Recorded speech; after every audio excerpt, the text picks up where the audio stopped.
What up? What up? So, quick story. When he and I were teenagers, I'd say about the age of 16, my pops moved us out. I won't say moved us out. He kicked me out the crib, literally kicked me in my ass. Said, the world gonna kick your ass, boy. That's what he said to me. And yeah, cause we had gotten a little scuffle or whatever,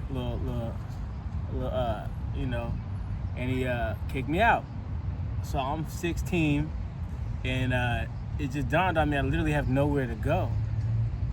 So, and I remember thinking to myself as I'm picking up my trash bag of clothes, and I remember I said to myself, Mom. I said, Mom. And I really thought, like, Mom. You know, the reality is my mom passed. You know, my mom was ill when I was young, so I didn't have my mom. I didn't have nobody, right? And I thought the only person I could think to call was the homegirl Keisha. Shout out to Keisha Lynn. And she came through for a nigga, man. And I ended up staying with them for a little bit in the suburbs while I'm still in high school. I'm still a kid, you know.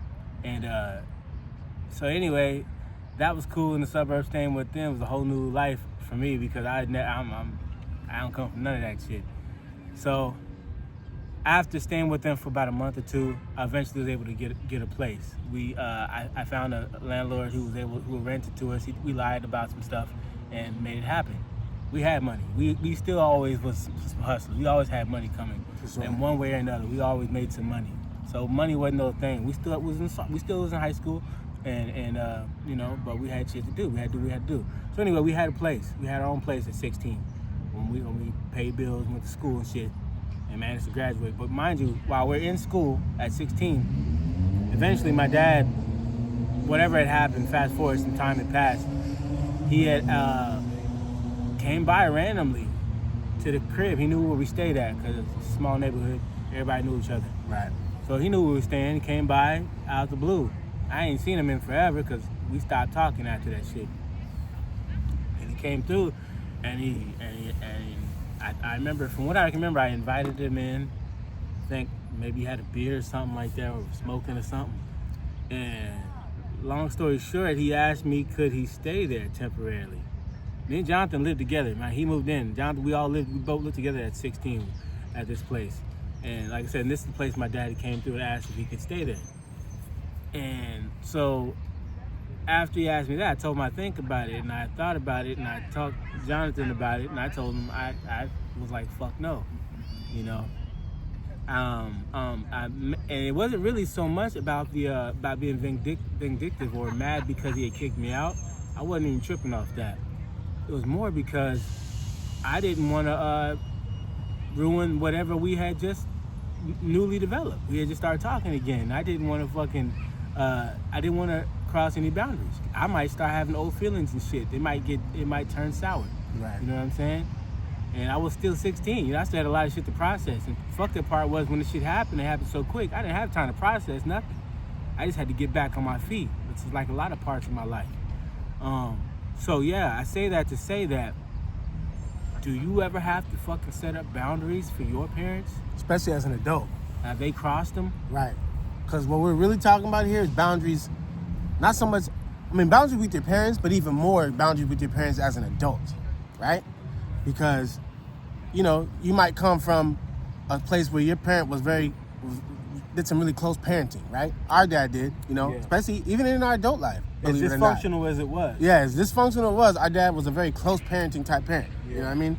He had a lot of input on our lives, whether we agreed or not. Mm-hmm. He definitely gave his input, which a lot of times I did invite, but there were times where I kind of wish, hey, just stay out of it. You know what I mean? But either way, it's all love. I love the fact that he did, but be honest. Are you one of them? Are you in a situation with your parent where you have to set boundaries with your parents? You know, as an adult, because I see it all the time. You know, I see times where some people as adults, their parents still run their lives, telling them what to do and how to do it. You know, and I'm just saying those boundaries are necessary because it can ruin any kind of positive thing that you guys do have. You know, it can really turn a good situation sour. Is what I'm saying. if you don't have some type of boundaries, even in your adult life, between the child and the parent, you know, because there's still a lot of parents who still treat them kids, their adult children, like children still, you know, like children, and it's an ugly thing. I don't know if you're going through that or not, but leave some comments. Let me know if you're going through that or not. Some of the things that the reasons why those boundaries are necessary is because it can, like for instance, boundaries with like finances. You know, but kind of like he was just talking about. Sure. I've seen those situations where the parent notices the kid is making a lot more money or whatever as an adult, and now the parent is almost using guilt, using them, you know, kind of pressing them with guilt, saying, I did all this for you, I brought you into this world, now you can't help me out, and then they take advantage of that though. You know what I'm saying? Consistently asking for money, you know? And I seen the so-called child dealing with the guilt of that. So now it's kind of hard for them to live the life they want to live as an adult because they worried about taking care of their parent. And we're not talking about a situation where your parent is like sick or something like that. I'm just talking about a parent who can make their own money, but they just want to take advantage of you, you know? Or they're telling you how to live your life when it comes to your relationships, you know, something like that. I've definitely seen that before. Yeah. Definitely. You know? I've dated chicks that had mothers like that. Yeah. That low-key try to quarterback the whole relationship.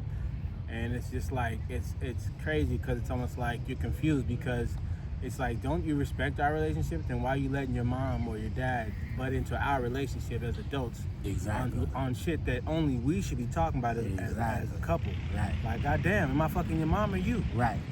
And that can ruin your relationship. I've seen it before, you know what I mean? Yeah. I've seen situations where that can ruin the marriage, ruin the relationship, you know? Yeah. Where the parent is really basically dictating what you do as an adult. And that's crazy how that can happen. But I understand how it can happen, especially if you love your parent and your parent took care of you very well as a kid, but now here as an adult, but you feel you might have a little bit of guilt, feeling like you owe more than you actually do. Yeah. You know what I'm saying? Yeah. You feel like you owe more than you actually do. And your parents taking advantage of that. Yeah, it's important to set up those boundaries because even though they're your parent, you're not their child anymore. Right. You may be their fucking son or daughter, but you're not their child. Right. You're an adult now. So Right. that means your fucking rules for your life. Right. Regardless of how they agree or not. Now, if a lot of parents probably feel that way, like I can't let this happen. But any adult parent that really wants the best for their kid and wants to be able to respect their boundaries will do that if they love them enough. Mm-hmm. You know, my daughter's only 12, and I pretty much still feel the same. She's 12. No, she's not an adult, so some shit I'm gonna have to oversee. Right. Because there's some shit that she's not aware of that I am. Right. But as an adult, but in general, because she's my child, she is her own person. I still give her enough space and let her express herself as honest as much as she can, you know, with no restrictions because it's her. It's her life, you know. Right. You know, I Which think you every should. person deserves that. Yeah, for sure. But you got to keep those boundaries up as well with your parents because at the end of the day, it's your life, you know, Exactly. regardless of what they feel. Right. You know. And I feel like most parents do know that Right. about their kids. Well, they might know it, but they don't actually put it into practice. Because, And like I there's some said, that I don't, see a lot of those relationships where the parent is literally manipulating and running that adult. You know? And like I said, I understand where it can come from. Because if you love your parent in any kind of capacity, of course you're gonna let some things slide. You know. But the thing is, you gotta have a balance. Yeah. Because eventually it could really ruin things for you. And I'm not saying cut your parents off. I would never recommend that. But I'm saying have a balance. Some things they can involve themselves in, and some things they need to stay out of. And you need to not be afraid to do that. You know, if you love them and they love you, they'll respect it. And if you love yourself enough, you'll put that out there. You'll make sure you put that boundary there. It's important, you know. So I don't know if you're going through that, share it with somebody. If you're not, so you know somebody who is going through that, share it with them. If you are, for sure, leave a comment. Let us know what you think about that. Because I think it's an interesting topic, and I'd like to discuss more about it. We might even do a second video about it. But if you notice something about it, leave some comments. As always, like and subscribe this video. Okay. Most def. Yeah, appreciate everybody for checking us out. I love myself. I hope you love yourself. But I love you anyway. And I'm able to love you because I love myself. Mm-hmm. So love yourself for yourself. Cool. Today.